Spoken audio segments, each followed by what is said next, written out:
On October 6, 2018, a 2001 Ford Excursion stretch limousine crashed in Schoharie, New York, killing 20 people.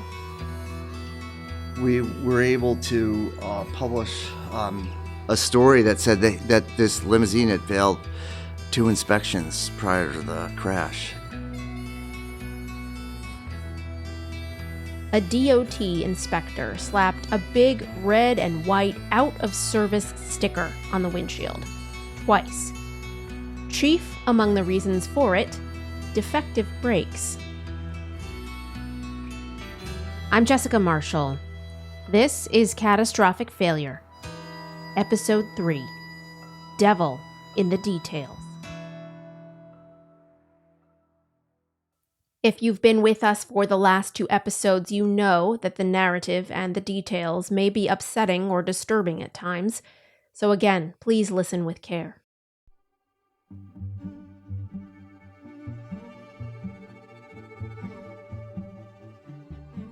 This episode is going to involve a lot of descriptions of bureaucracy, regulation, and paperwork. Under normal circumstances, it's not the most riveting of content.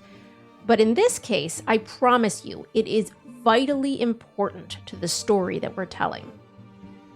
It's a lot to take in, but I will do my best to lay it out clearly. And all of the details are on timesunion.com as well. I was not working at the Times-Union or even in news when Larry Rulison was reporting on the limo's tangled regulatory history in those first weeks after the crash. I had to catch up on a lot when we started working on this podcast together. Trying to make sense of the string of apparent failures, both mechanical and bureaucratic, was really hard to wrap my head around. It still is now, after all of this. It's like a tangled and knotted ball of yarn that snags at the slightest pull and then knots more when you try to unravel things. But these technical revelations about the limo, they're critical to understanding how it came to end up in a ditch in Schoharie County. Failures of bureaucracy, regulation, and paperwork contributed to keeping the limo on the road that day.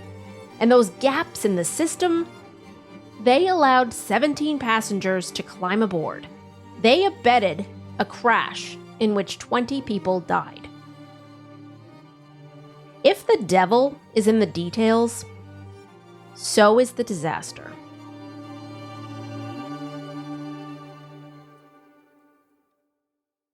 Four days after the limo crash, New York State Police made an arrest. Superintendent George Beach spoke to reporters afterward. The sole responsibility for that motor vehicle being on the road on Saturday rests with Nauman Hussein. The latest in the deadly limousine crash in upstate New York. State police arrested the son of the limo company owner. CBS 2. This was the first time we heard that name, Nauman Hussein. Nauman Hussein was the 28-year-old son of Shahid Hussein. We learned in the last episode that Shahid Hussein was the owner of Prestige Limousine and Chauffeur Service, the owner of the limo. Reporter Larry Rulison tried in vain to find the elder Hussein at a rundown motel that was listed as the business address for the limo company. Shahid Hussein was nowhere to be found. But now, according to police, Nauman was the operator of Prestige Limo, not his father. His father is the owner, but Nauman, they say, was running the show. Police arrested him after a traffic stop on Route 787 outside of Albany. Do you have any comments? No. Do you have any comments? Do you have anything to say to the families? Anything you want to say to the families?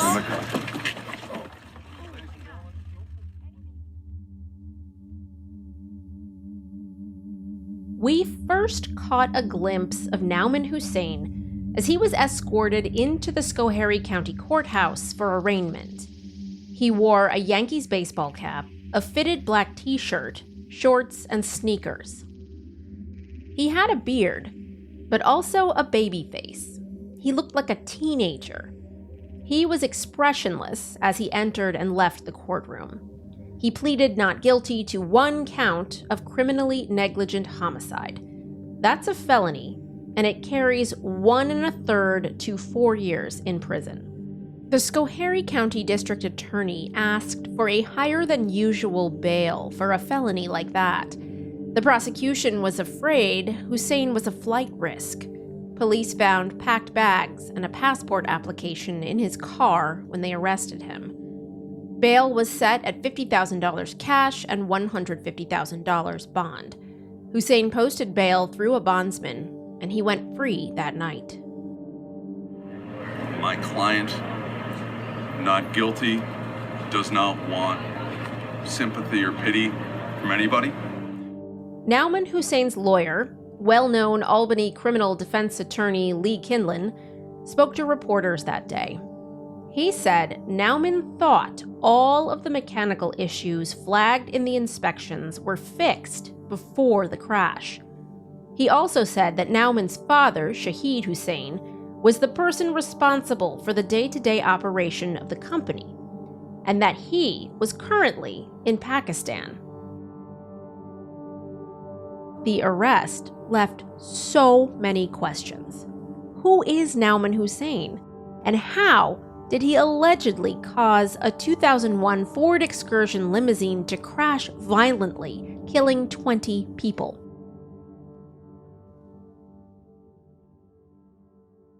Larry Rulison went looking for answers. He was kind of flashier.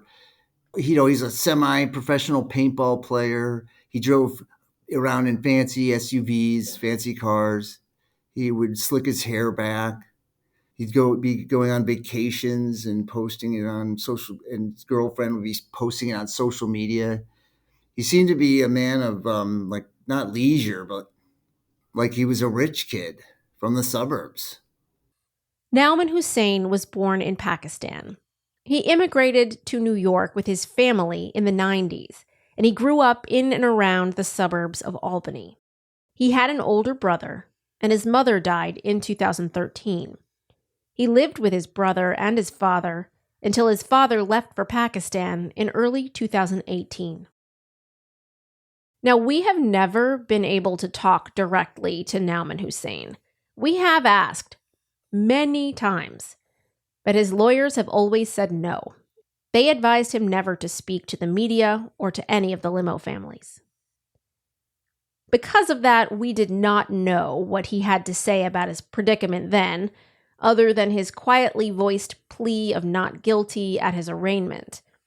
But Larry Rulison did find out a lot about what Nauman Hussein did with the 2001 Ford Excursion stretch limousine before the crash.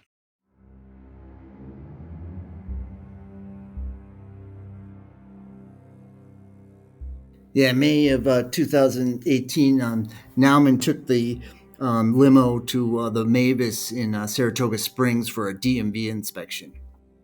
Mavis Discount Tire is a national vehicle service chain. In New York, it is licensed by the Department of Motor Vehicles, the DMV for short, to perform vehicle registration inspections. That means that you can take your car there to get its required annual inspection for registration. You cannot, however, take your stretch limo there. Under state law, DMV licensed inspection stations like Mavis are not allowed to inspect stretched vehicles. That falls under New York State Department of Transportation jurisdiction. The DOT is a completely different entity than the DMV. The agencies work both separately and in tandem, and it can get pretty confusing to sort out the nature of their relationship, especially in the case of this limo. But the basic distinction is this. The DMV handles driver's licensing and vehicle registration. The DOT handles highway safety and mass transit, among other things. But the area of crossover where this gets confusing is that the DOT regulates commercial passenger businesses like bus companies and limo companies. DOT considers stretch limos to basically be buses. That means they need to go through a much more rigorous DOT inspection process to be allowed on the road. So let's say you have a business and you have a stretch limousine that you want to use to carry passengers for hire. You have to register that limo with the DMV. However, the DOT has to do your inspections.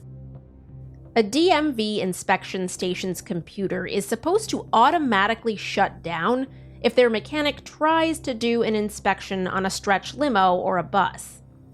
But at Mavis Discount Tire in Saratoga Springs that day in May of 2018, the Ford Excursion stretch limousine somehow passed a much less rigorous DMV inspection.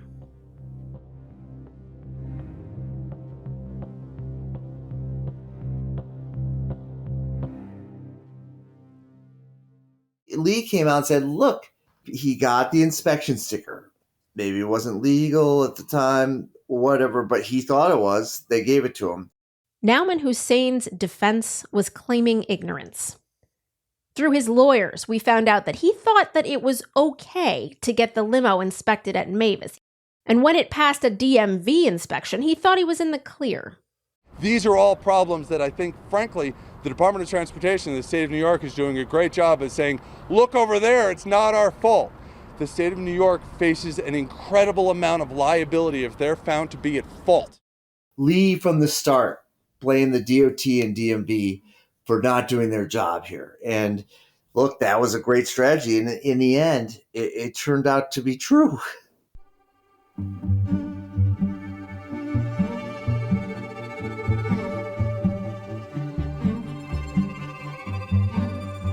The commissioners of both the New York State Department of Transportation and the Department of Motor Vehicles politely declined to talk to us for this podcast.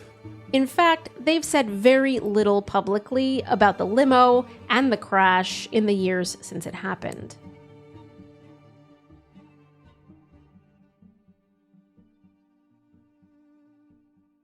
Hussein, the operator of Prestige Limo in Saratoga County, was issued written violations by the New York State Police and the New York Department of Transportation that the driver he hired should not have been operating the type of vehicle involved in Saturday's crash. During the press conference after Nauman Hussein's arrest, State Police Superintendent George Beach revealed more about their investigation into the crash. The driver of the limo was Scott Lisinickia. He was 53 years old, from Lake George, New York. He died along with the 19 others killed in the crash. Yeah, so Scott was like an Uber driver who had previously, I think, had driven limos and also commercial trucks, but what he didn't have was a commercial passenger vehicle license that like a limo driver or like a bus driver would have. It's very hard to get those driver's licenses because to drive a limo or like a school bus, you need to be like drug tested, have doctor's appointments, and check out your health, your mental health, your physical health. At this point, no toxicology reports had been made public on the driver. Details about what was or was not in Scott Lisinickia's system when he was driving the limo that day and his medical history, that was all revealed later, and we'll get to that. But before that came to light, there was so much more that Larry Rulison was discovering about the state of the limousine that Scott Lisinickia was driving. We're going to take a short break right now, and we'll be right back.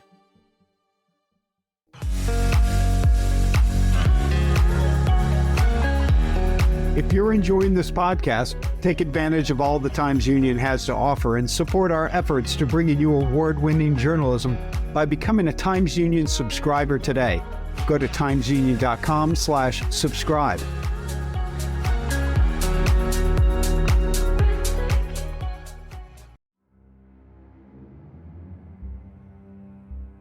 You're listening to Catastrophic Failure.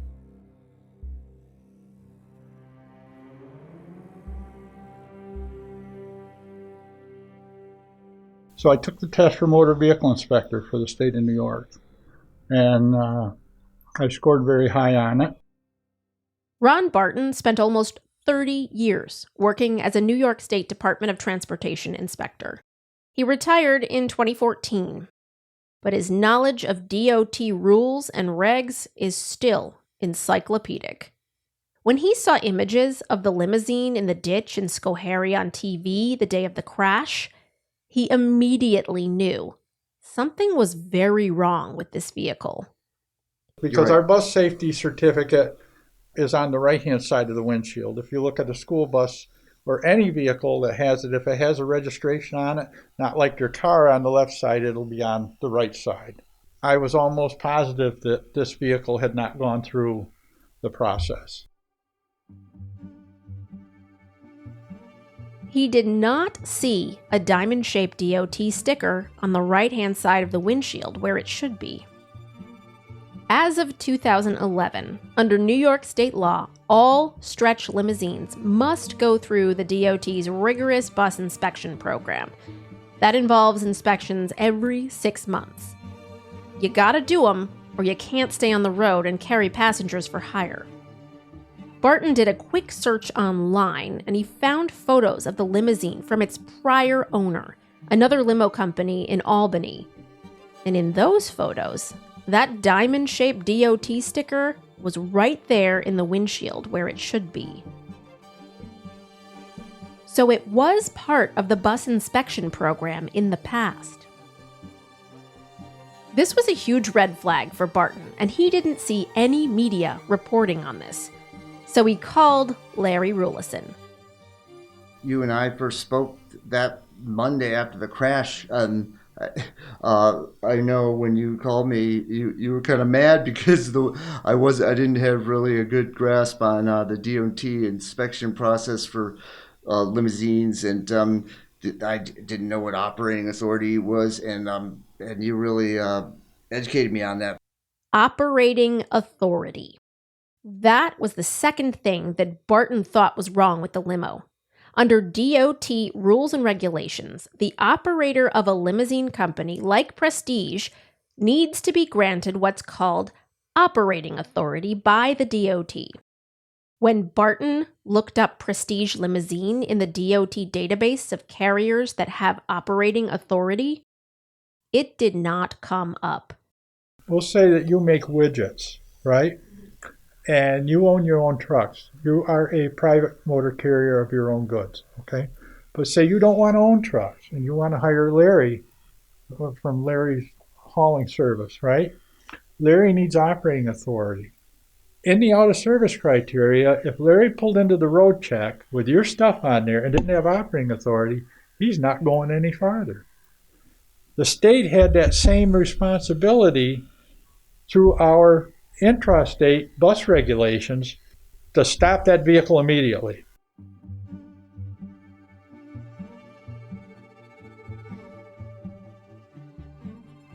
But the limo was stopped.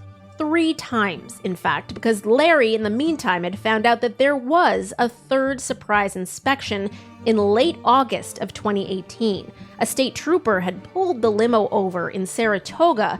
It was carrying a group of people to the racetrack for the summer racing season. Scott Lisinicchia was driving. A DOT official showed up for a surprise inspection as well. He ordered the limo off the road and also ordered Scott Lisinicchia off the road for not having a proper license to drive passengers. Yet somehow, each time the limo was stopped by the DOT, it kept getting back on the road. The question is, how?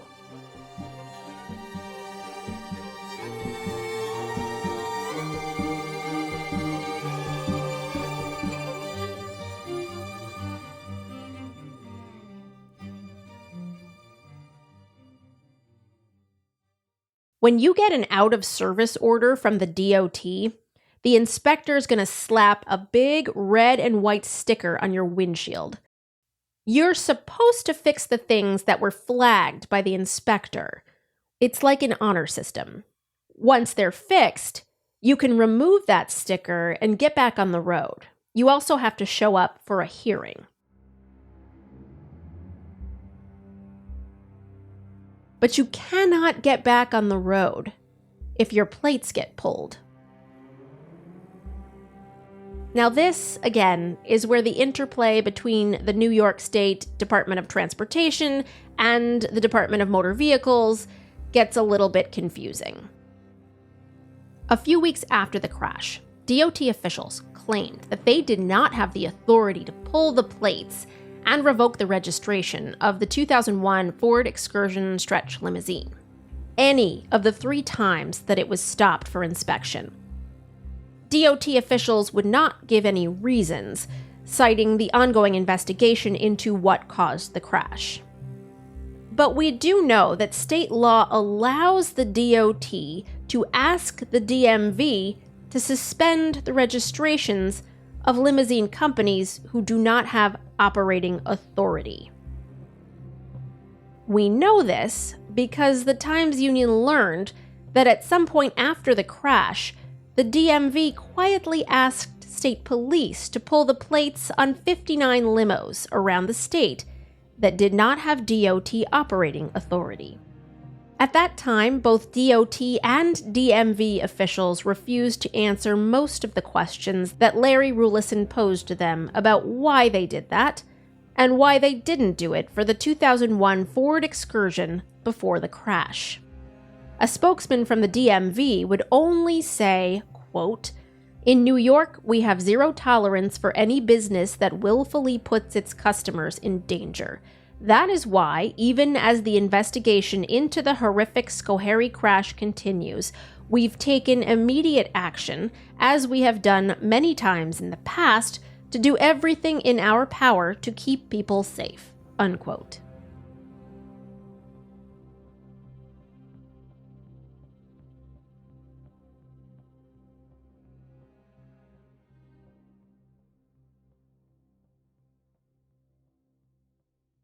Meanwhile, Larry decided that to understand how the limo ended up back on the road 3 times without operating authority, and ultimately in a ditch in Schoharie County, he needed to know where it came from. What was its history? The best document I ever got was the DMV history of the excursion. We had the VIN number. It's like a serial number on every car, the VIN number, VIN number, and I gotten permission from one of the editors to buy a Carfax report. Mm-hmm. And that's when I was able to really understand where this car came from and how it operated. Through the Carfax, Larry discovered that the limo had been manufactured at Ford's Kentucky truck plant in Louisville in 2000. The next year, business owner Larry Massera bought it for his limo company, Royale Limousine, in Troy, New York. He had basically bought it from a dealer in Missouri that was located near one of these chop shops that would take an SUV like an Excursion, cut it in half, and stretch it. A little history about stretch limos here. Auto manufacturers like Ford stopped making their own limousines in the 1960s. That spawned a cottage industry of, quote, coach builders in the 1970s that would take cars and make them into stretch limos. Springfield, Missouri, and Los Angeles became the 2 main hubs for this business. But this cottage industry of car stretching wasn't exactly regulated.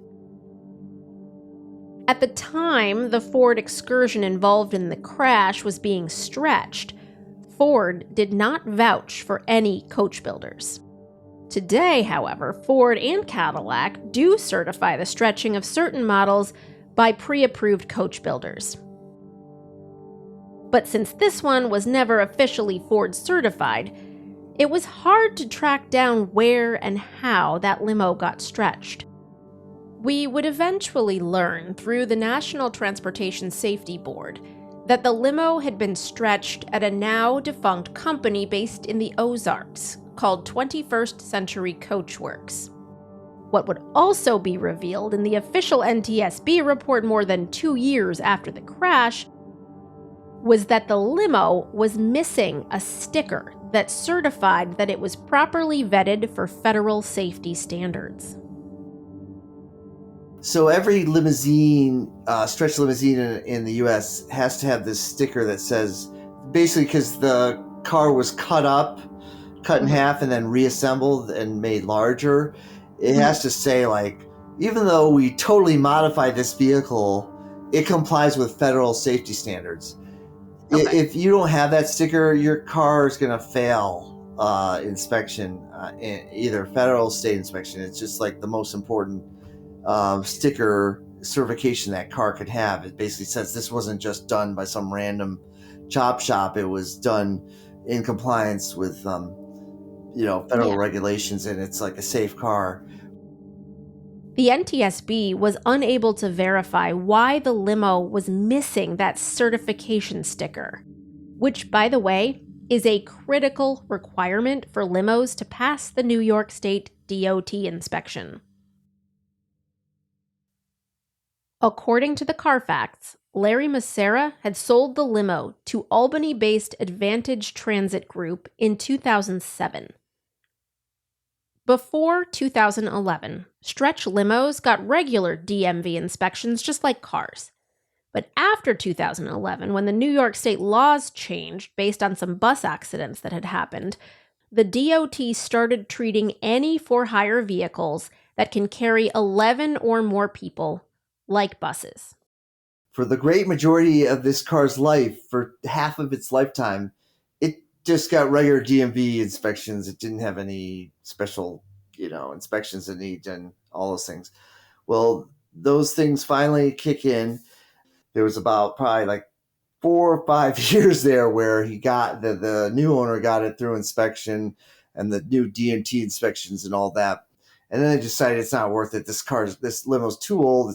We're having trouble passing inspection. And by the way, it's missing all these stickers. It's missing the most critical sticker it needs that says it complies with federal safety standards. That brings us to July 2016. Advantage Transit Group sold the limo to Shahid Hussein. Advantage Transit Group would not reveal the price paid for the limo, but based on the sales tax from the DMV report, Larry calculated the price that they paid was somewhere in the neighborhood of $3,000. The car was worthless. I mean, it was never going to pass any inspection. It was never going to get operating authority. It didn't have any of it wasn't usable under New York State law. And the limo company that sold it told them, they warned them.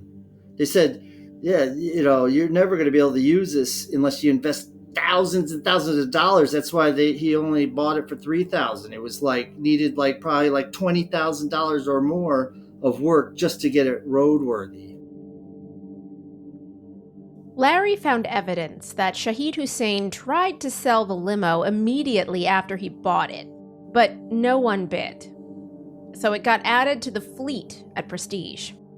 According to DMV reports, the limo passed a DMV inspection on July 22, 2016 at the Wilton Truck Center just outside Saratoga Springs, 5 years after laws changed that said it was supposed to get a more rigorous DOT inspection. This is where the communication and record keeping at DMV and DOT broke down. When Shahid and his son bought it for $3,000 in summer of 2016, they were easily able to manipulate the DMV paperwork to register it as a regular size excursion. But the VIN number is the same. It's the serial number. The VIN number never changed. Why did the DMV think that was a vehicle much smaller than the last time anyone had ever registered it? If I register my car as like a spaceship with the DMV tomorrow, they're going to tell me, you're crazy, I'm not registering it. But the Husseins, at the time, the paperwork required for this was totally different, totally easy to manipulate. Shahid Hussein had previously been busted for manipulating DMV paperwork. He knew how to manipulate the system, and they registered it as a taxi. That's when an 18-seat stretch limousine suddenly became an 11-seat taxi. The next year, it was an 8-seater. The following year, it was a 10-seater. Each year, it was registered at a different size with the DMV. Why did the size change so much? At the time of the crash, the DMV classified vehicles with a seating capacity of 15 passengers and above to be buses. At the same time, the DOT said it was 10 and above. The two agencies had completely different standards when it came to what qualified for the bus inspection program.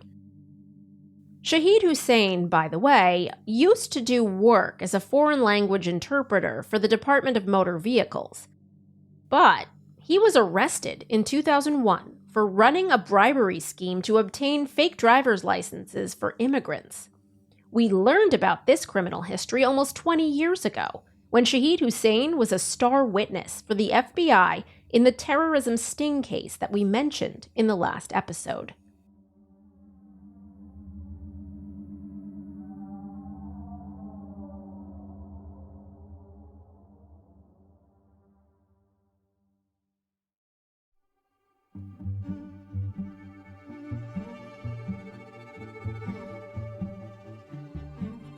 If you've made it this far with us through this thicket of state bureaucracy, I thank you.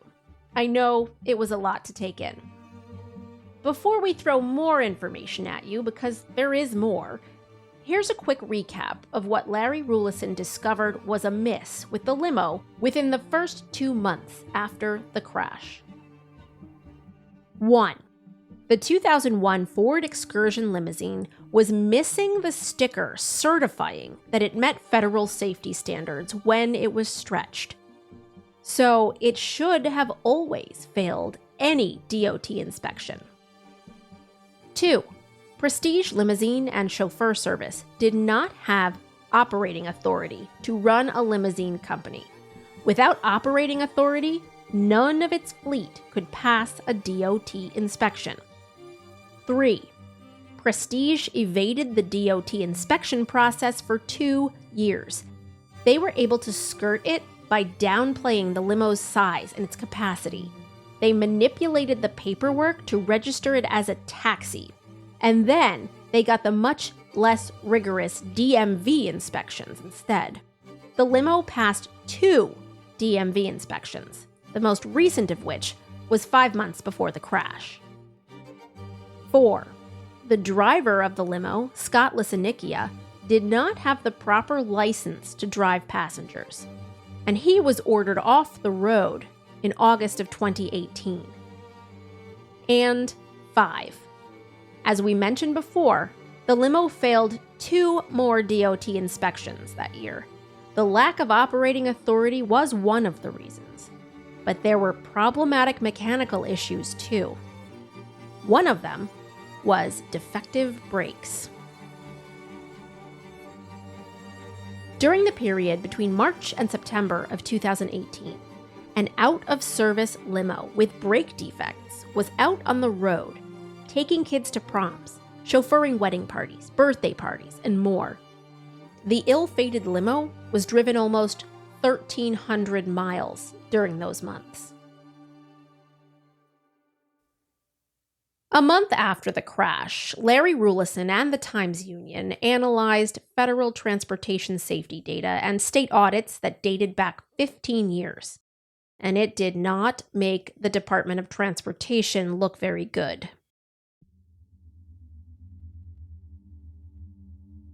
The data showed that the state routinely failed to impose serious penalties against vehicle operators who ignored an out-of-service order.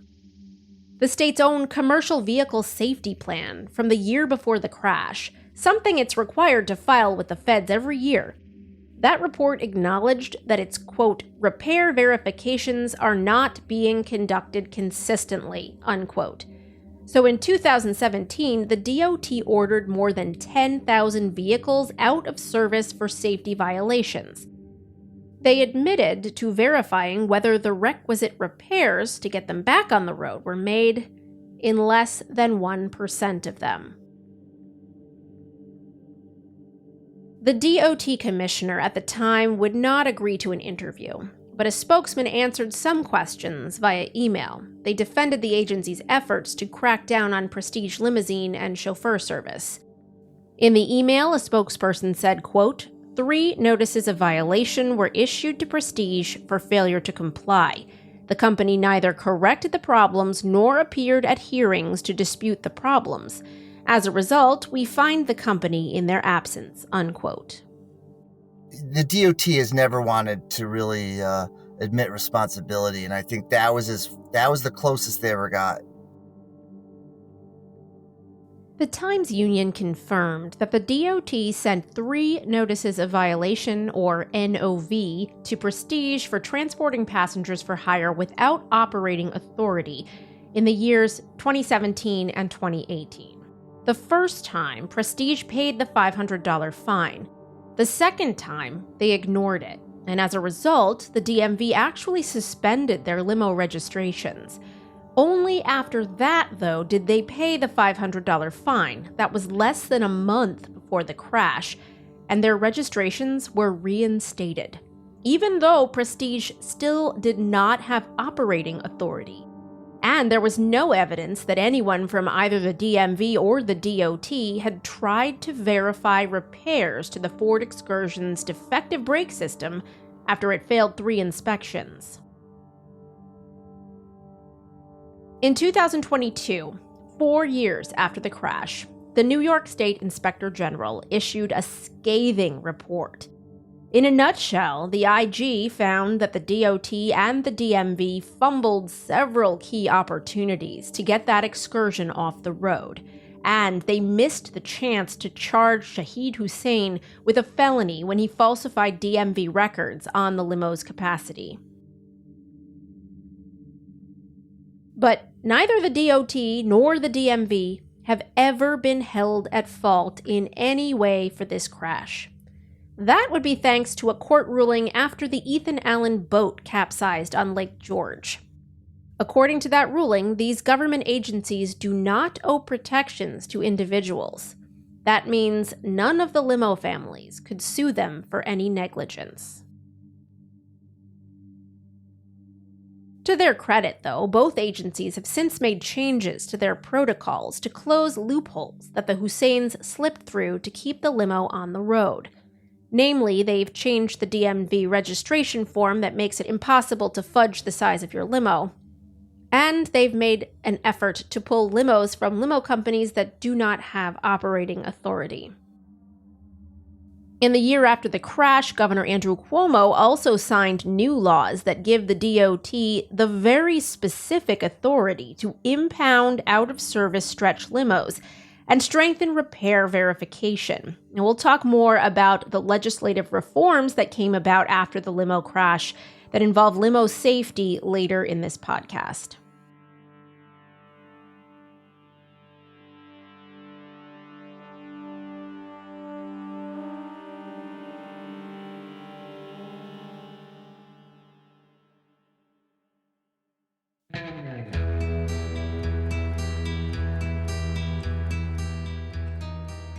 But bureaucratic dysfunction and flawed policies are only part of the story of why that limo was still on the road and why it crashed.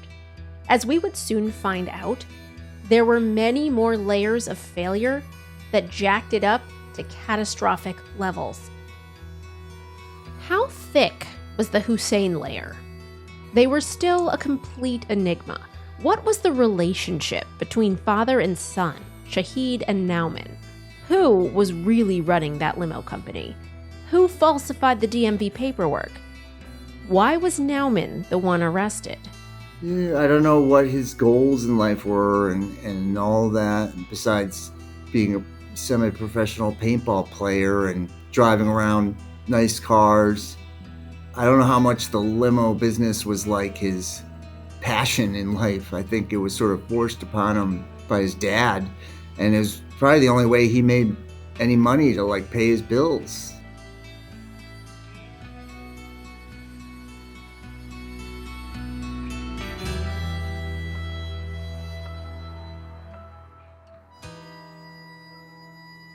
Next time on Catastrophic Failure.